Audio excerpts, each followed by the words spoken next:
तो चलिए स्टार्ट करते हैं। जो आपका रीराइट टॉपिक है वो हम लोग यहाँ आज शुरू करेंगे। चंद्रशेखर कुमार लिख रहा है कि टोपी पहन लीजिए। अरे बउआ, कपार बहुत ठंडा रह रहा है, सही रह रहा है, तो काहे लिए टोपी पहन ले? टोपी पहना के एकदम कपार हमारा गर्म करना चाहता है रे। आराम से तुम पढ़ने से मतलब रखो ना, हमको टोपी काहे लिए पहना रहे हो? ऐसे ही हम ठीक है, बिना टोपी के बहुत एकदम कपार ठंडा रह रहा है, बहुत मजा आ रहा है एकदम। चलो तो स्टार्ट करते हैं इस टॉपिक से। जैसा कि हम बताएं कि कम से कम आपके 4 से 5 अंक के प्रश्न जो है आपके परीक्षा में रह सकते हैं, तो इसलिए ये टॉपिक काफी महत्वपूर्ण है। रीराइट का हम आपको मतलब क्या बताएं कि रीराइट का मतलब होता है कि किसी भी सेंटेंस जो है, किसी भी सेंटेंस का अर्थ जो है ना, अर्थ परिवर्तन किए बिना बिना पुनः लिखना, पुनः लिखना। देखो, कोई सेंटेंस है तो उस सेंटेंस के जो मेन आपका जो सेंस है, जो उसका अर्थ है, उस अर्थ को बदले बिना अगर हम लोग उसको दोबारा से लिख रहे हैं तो यही प्रोसेस क्या कहलाता है? ये आपका रीराइट कहलाता है। ठीक है ना? किसी सेंटेंस को उसका अर्थ परिवर्तित किए बिना दोबारा से जो है अलग तरीके से लिखना क्या कहलाता है? ये आपका रीराइट कहलाता है। तो इसको अब हम लोग स्टार्ट करेंगे रीराइट। हम उम्मीद करते हैं कि क्या चीज है ये सबको समझ में आ गया होगा। अगर आपको समझ में आ गया है तो बाबू एक बार कमेंट करके बता दो। इसके बाद में हम इससे संबंधित जो भी मतलब रूल है वो हम आपको सिखाएंगे। चलो जल्दी से इसको बता दो बाबू, जल्दी से बताइए सबको। इसमें यहां तक समझ आ गया ना? खुशी कुमारी, तुम्हारा माइक ऑन था बाबू, ऑफ कर लिया ना? ठीक है, माइक मत ऑन किया करो, समझ गया ना? माइक ऑन करोगे तो उन्हीं को दिक्कत होगा, हमको नहीं दिक्कत होगा, हटा देंगे सीधे। तो चलिए हम लोग आगे जो है आज इस टॉपिक को आगे अब हम लोग स्टार्ट करते हैं। समझिएगा अच्छे तरीके से। देखो, पहला जो आपका इसमें रूल है, जो रूल इसमें फर्स्ट है, वो ये कहता है कि यदि कोई सेंटेंस जो है वो किससे स्टार्ट हो जाए? परहैप्स से। कोई सेंटेंस है और वो सेंटेंस जो है अगर आपका यहाँ पे परहैप्स से स्टार्ट हो जाए, ठीक ना? यहाँ पे मान के चलिए कि कोई सेंटेंस है और सेंटेंस किससे स्टार्ट हो? परहैप्स से। परहैप्स से स्टार्ट होगा। और ध्यान दीजिए कि परहैप्स से स्टार्ट होने के बाद में उस सेंटेंस में हेल्पिंग वर्ब क्या रहेगा? तो शैल या विल रहेगा। यानी कि परहैप्स के बाद में सब्जेक्ट, सब्जेक्ट के बाद में आपका आ जाएगा शैल या फिर विल। शैल के बाद अगर हम आपको इस समझिए कि ये जो है आपका यहाँ पे शैल विल के बाद में आपका यहाँ पे जो है ना, यहाँ पे आ जाएगा वर्ब। वर्ब वन जो है यहाँ पे हो जाएगा वर्बोन। वर्बोन या फिर यहाँ पे मान के चलिए ना कि शैल के बाद में देखिए, ध्यान दीजिए, शैल के बाद में यहाँ पे बी होता है, बी के बाद में यहाँ पे वर्ब थ्री होता है, वर्ब थ्री के बाद में आपका ऑब्जेक्ट हो गया, ऑब्जेक्ट के बाद में यहाँ पे अदर वर्ड जो भी हो, ऐसे रहेगा। तो अगर इस तरह से आपका अगर इस पैटर्न पे अगर कोई सेंटेंस है तो जब इसको आपको रीराइट करना होगा, इसको पुनः से लिखना होगा, तो आप कैसे बनाइएगा? तो इसको बनाने का सीधा सा तरीका ये है कि जो आपका परहैप्स है इसको हटा देना है। क्या करना है? परहैप्स को हटा देना है। और परहैप्स के बाद में जो शैल विल है इसको भी क्या कर देना है? हटा देना है। परहैप्स को और शैल विल को, इन दोनों को हटा देना है। तो आखिर इनको हटाने के बाद में इनके जगह पे कुछ तो डालना पड़ेगा, डालना तो पड़ेगा ही। तो इनके जगह पे हम लोग क्या करते हैं, तो ध्यान दीजिए, जो आपका सब्जेक्ट है, सब्जेक्ट को जगह पे तीन लिख देंगे और इन दोनों को हटा के इसकी जगह पे क्या लगा देंगे? मे लगा देंगे। ठीक है, क्या लगा देंगे? मे। मे के बाद में यहाँ पर लगा देंगे बी। बी के बाद में आपका हो जाएगा वर्ब थ्री। वर्ब थ्री के बाद में आपका हो जाएगा ऑब्जेक्ट। ऑब्जेक्ट के बाद में हो जाएगा अदर वर्ड। देखो, सेंटेंस क्या है बच्चा? सेंटेंस ये है, मतलब देखो, अगर सेंटेंस जो है किससे स्टार्ट होगा? परहैप्स से स्टार्ट होगा। अगर कोई सेंटेंस परहैप्स से स्टार्ट हो रहा है और उस सेंटेंस में अगर आपका हेल्पिंग वर्ब के रूप में, एक्सिलरी वर्ब के रूप में शैल या विल का प्रयोग हुआ हो, तो उसको रीराइट करने के लिए क्या कीजिएगा कि जो परहैप्स है उसको भी हटा दीजिएगा, जो शैल विल है उसको भी आप क्या कर दीजिएगा? हटा दीजिएगा, और इसके जगह पे आप किसका प्रयोग कीजिएगा? मे का प्रयोग कीजिएगा। परहैप्स को हटा देना है और शैल विल के जगह पे किसका प्रयोग करना है? मे का प्रयोग कर देना है। समझ गए ना? चलो एक एग्जांपल से आपको समझाते हैं, और इसको जब हम आपको एग्जांपल देंगे तो आपको पूरा का पूरा जो है यहाँ तक का कॉन्सेप्ट जो है वो क्लियर हो जाएगा। जैसे मान के चलो हम लिख दिए कि perhaps, perhaps he will promoted next year। he will be promoted हो जाएगा, देखो, he will be promoted next year। Sentence क्या है बाबू? कि perhaps he will be promoted next year, ये आपका सेंटेंस है, और इसको आपको क्या करना है? रीराइट करना है। तो बताओ जल्दी से कि इसको रीराइट आप लोग कर सकते हैं? इसको बना के हम आपको बता रहे हैं, अच्छे से समझिएगा। देखिए क्या करना है बाबू? परहैप्स है तो परहैप्स को तो हटा देना है ना, परहैप्स को हटा देना है। साथ ही विल में से यहाँ पे विल दिया है तो विल को भी हटा देना है। तो देखो क्या करना है, परहैप्स,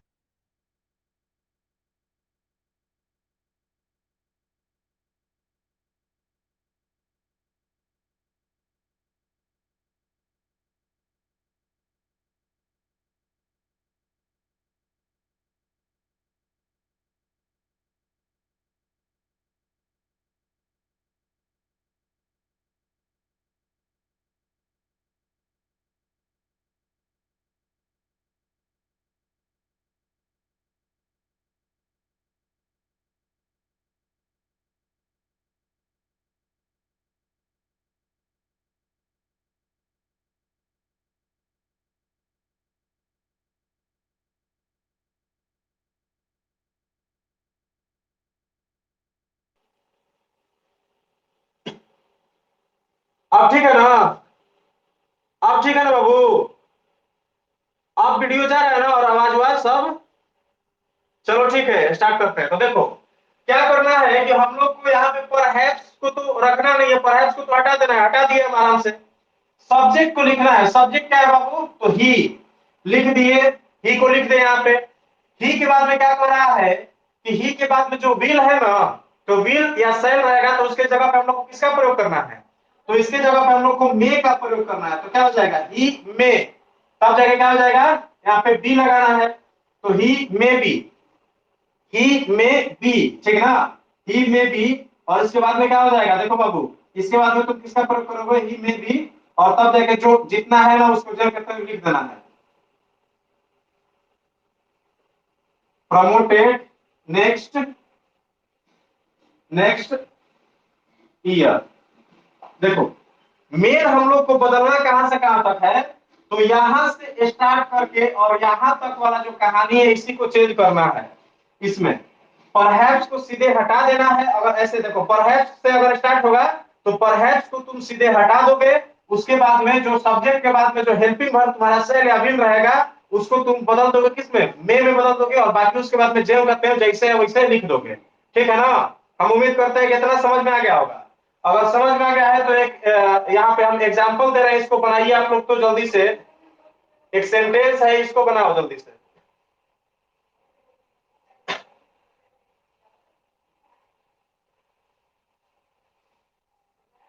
मान के चलो एक सेंटेंस दिए कि perhaps, perhaps he will be come, come, ठीक ना? कम नेक्स्ट वीक, या कम हेयर लिख दो, come here next week, next week. चलो इसको जल्दी से बना दो। परहैप्स, सर पूरा बोर्ड नहीं दिखाई दे रहा है। अब हम क्या करें? पूरा बोर्ड जो है ना, मीडियम पे चलाने पर पूरा बोर्ड नहीं दिखता है, हाई क्वालिटी पे किया जाएगा तब जाकर पूरा बोर्ड दिखेगा। रुको देख रहा है।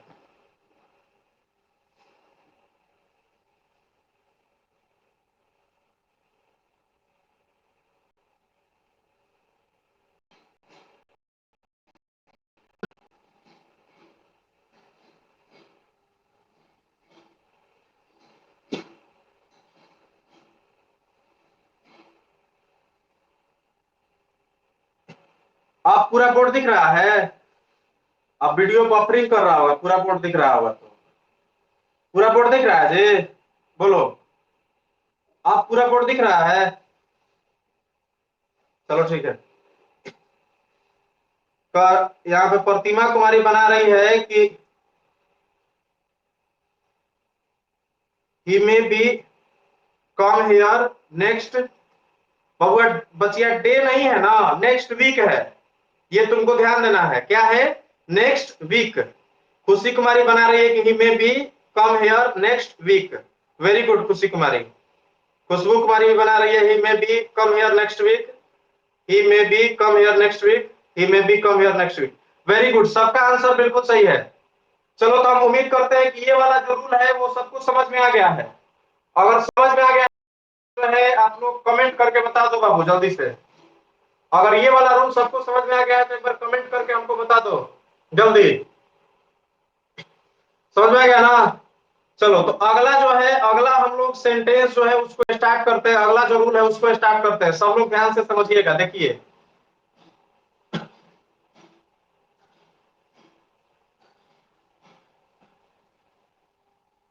देखो बाबू, अगला जो तुम्हारा रूल है, रूल सेकंड जो है उसको तुम लोग समझो बढ़िया से। रूल सेकंड ये कह रहा है कि यदि कोई सेंटेंस जो है वो सब्जेक्ट प्लस में हैज या हैव प्लस में बीन प्लस में फोर्स्ड, देखो ध्यान देना है। क्या है कि अगर आपका कोई सेंटेंस है और वह सेंटेंस जो है वो किस पैटर्न पे है, तो वो सेंटेंस जो है अगर आपका सब्जेक्ट प्लस हैज है प्लस में बीन, बीन के बाद में क्या तो फोर्स्ड, इस पैटर्न पे है। फोर्स्ड और प्लस में यहां पर जो है फोर्स्ड के बाद जो है ना, फोर्स्ड के बाद आपका यहाँ पे जो है टू लगेगा और टू के बाद में आपका मतलब इंफिनिटिव लगेगा। बेसिकली ये समझिए, यहाँ पे क्या लगेगा? टू प्लस में वर्ब वन यानी कि इंफिनिटिव। समझ गया ना? अगर इस पैटर्न पे कोई भी सेंटेंस है, अगर इस पैटर्न पे कोई भी सेंटेंस है तो इसको रीराइट करने के लिए क्या करना है, तो देखो रीराइट करने के लिए आपको करना क्या है कि ये जो बीन प्लस फोर्स्ड है इसको हटा देना है। देखो बीन प्लस फोर्स्ड जो है इसको तुम क्या करोगे बाबू, इसको तुम डायरेक्ट हटा दोगे। ठीक है? तो हटाने के बाद में कुछ ना कुछ तो लगेगा, तो कैसे लगेगा वही सिखा रहे। देखो इसको तुमको अगर बनाना होगा तो इस पैटर्न को कैसे बदल दोगे, सब्जेक्ट कर दोगे, सब्जेक्ट के बाद में जो यहाँ वाला हैज या हैव है, हैज या हैव जो है इसको लिख दोगे। इसके बाद क्या करोगे बाबू, तो बीन प्लस फोर्स्ड जो है इसको हटा देना है और इसके बाद इसके बदले में क्या करना है, यहाँ पे हैड लगा देना है। हैड के बाद में आपका टू के टू आ जाएगा और फिर वर्ब वन आ जाएगा। ऐसे आपको बनाना है। समझ गया ना? समझ गए? अगर सब्जेक्ट प्लस हैज है plus been plus force plus यहाँ पे टू प्लस वर्ब वन रहेगा, उसको तुम किस तरह से चेंज करोगे, तो ऐसे चेंज कर दोगे। ठीक ना? कैसे हो जाएगा इसको एक एग्जांपल से समझिए। मान के चलो हम एक एग्जांपल दिए। देखो एग्जांपल ये है कि you have been you have been forced forced to go there. Sentence क्या होगा, you have been forced to go there. ये सेंटेंस है। इसको हम लोग को क्या करना है, रीराइट करना है। इसको क्या करना है बाबू, रीराइट करना है। तो अगर इस सेंटेंस को हम लोग को रीराइट करना होगा तो हम लोग क्या करेंगे, उस रूल के अनुसार चलेंगे। तो रूल को समझो, क्या करोगे, सबसे पहले पहले क्या कर रहा है, सब्जेक्ट को सब्जेक्ट के रूप में लिख देना है। तो इसमें सब्जेक्ट यू है तो यू को जेल करके लिख दोगे। यू के बाद में क्या करना है बाबू, तो हेल्पिंग वर्ब जो तो है उसको जेल करके लिख दोगे। तो क्या करोगे, यहाँ पे हैज है या फिर हैव, तो यहाँ पे हैव है तो हैव को यहाँ पे जेल करके लिख दिए ना। तब देखिए क्या कर रहा है कि जो बीन प्लस फोर्स्ड है इसको तुमको हटा देना है और इसके जगह पे क्या करना है, हैड का प्रयोग करना है। तो यहाँ पे क्या हो जाएगा, हैड। हैड के बाद में कौन सी, तो इसको जेल करते हो तो टू गो और तब जाके देयर जेल कहते हैं लिखा जाएगा। समझ गया ना? समझ गया ना सब लोग इतना? ये वाला बोलो, ये वाला सबको बुझा गया कि नहीं? बुझा गया बुआ? बोलो सबको समझ में आ गया तो एक बार कमेंट करके बता दो इतना चीज। इतना सबको समझ में आ गया ना? चलो ठीक है। अब जो है इसको हम लोग थोड़ा सा और आगे बढ़ाते हैं, इसमें एक एग्जांपल देते हैं और आप लोग इसको बना के दिखाइए। चलो बना। देखो यहां पर हम सेंटेंस दिए कि Sakshi has been forced to cook food. एक सेंटेंस दिए हम कि Sakshi has been forced to cook food. अगर सबको समझ में आ गया है तो इस सेंटेंस को बाबू जल्दी से बना के दिखाओ हमको। जल्दी से इसको बना करके कमेंट कीजिए, कमेंट करके और जल्दी से बता दो। Sakshi has had to cook food. Sakshi has had to cook food. Very good. सबका आंसर जो है बिल्कुल सही है। बाकी जो लोग हैं वो भी अपना आंसर कर दीजिए। साक्षी हैड टू कुक फूड। बहुत बढ़िया, सबका आंसर बिल्कुल सही आ रहा है। सबका आंसर बिल्कुल सही आ रहा है। सब लोग अच्छे से टॉपिक को समझ रहे हैं। चलिए वेरी गुड। तो चलिए इतना समझ में आ गया ना बाबू। अब इसको हम लोग आगे बढ़ाते हैं। चलिए देखिए इसको बना देते हैं हम। Sakshi has had to cook food. चलो इतना तो सबको बुझा गया।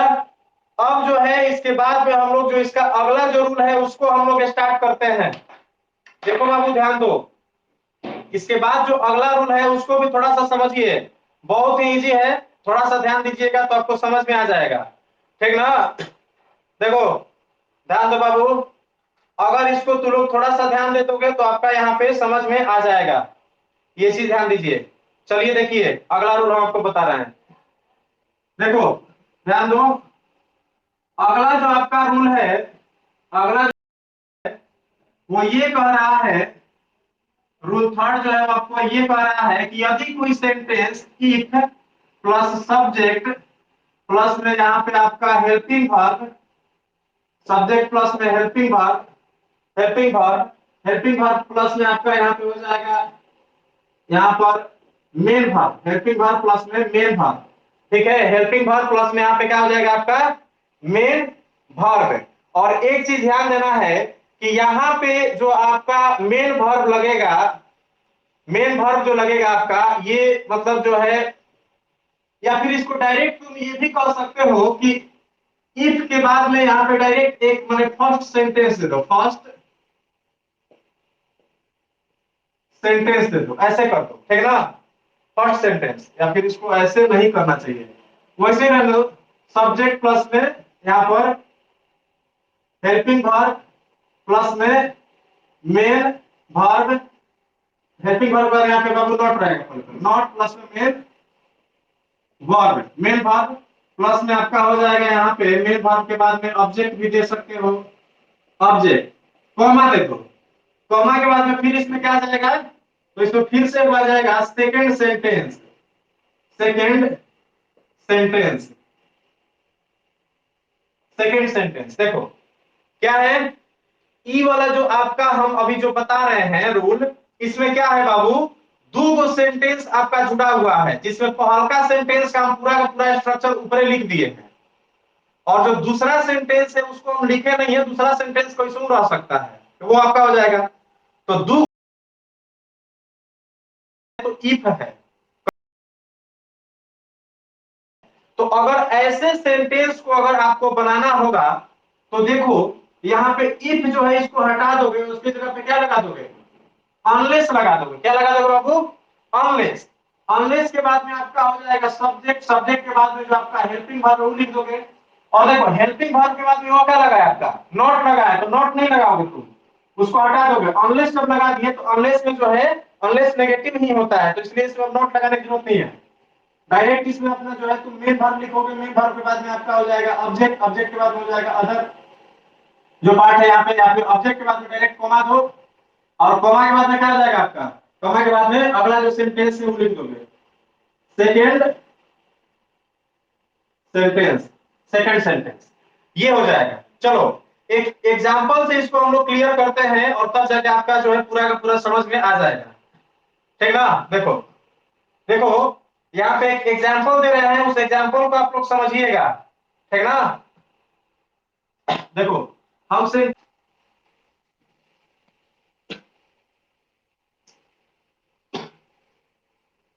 अब ठीक है ना, आ गया ना, बोलो अब आ गया ना। चलो ठीक है, देखो सेंटेंस क्या दिए हम कि if you will, sorry if you don't, यहां पे ले लो, if you don't come to me, if you don't come to me, i will not i will not I will not teach you। एक sentence दिए हम, sentence क्या दिए हैं कि if you don't come to me I will not teach you. तो यहां पर आपको ध्यान देना है कि ये जो सेंटेंस है, ये देखो ई वाला पैटर्न पे है, इफ आ गया, पहले पहले पहले पहले इफ आया ना, सब्जेक्ट के रूप में यू आ गया, हेल्पिंग वर्ब के रूप में तो डू आ गया, डू डू प्लस नॉट कोई डॉट कहते हैं ना, तो डू प्लस में नॉट है, डॉट हो गया। एक बाद में कम वर्ब तो मेन वर्ब आ गया, एक बाद में ये जो है तुम्हारा ऑब्जेक्ट हो गया।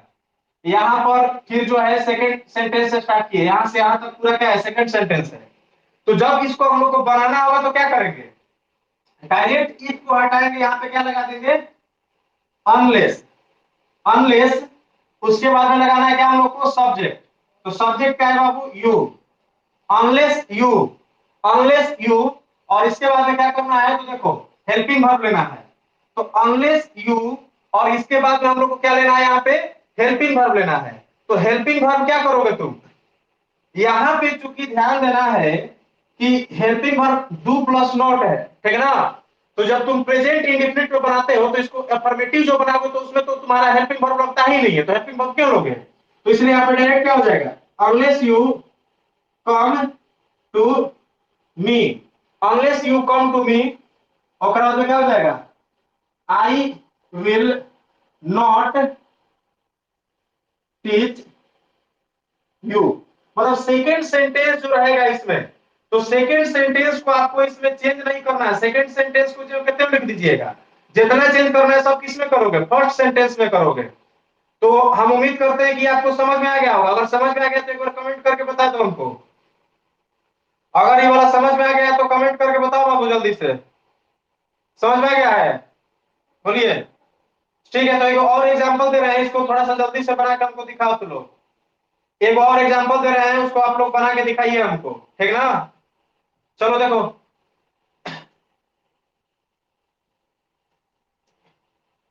एक एग्जांपल दे रहे हैं, इसको बना के दिखाइए।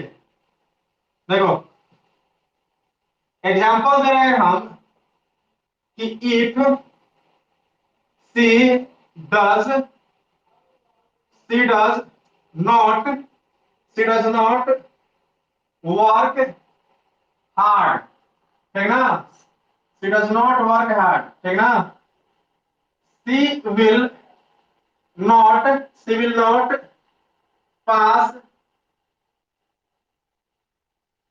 पास इन द एग्जामिनेशन।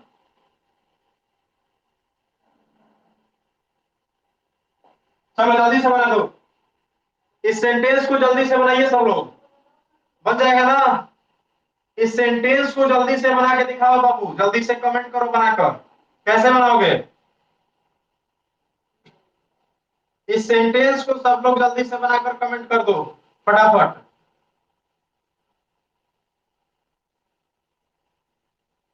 जल्दी से इसको बनाइए बाबू।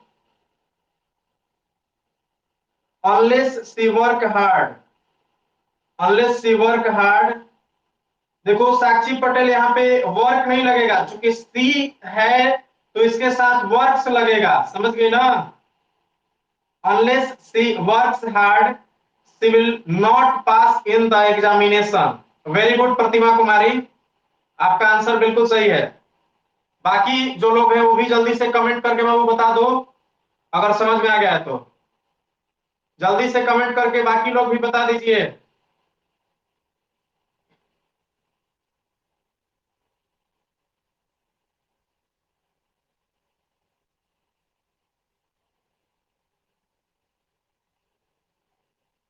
चलो बहुत बढ़िया, बहुत बढ़िया, बहुत बढ़िया, वेरी गुड।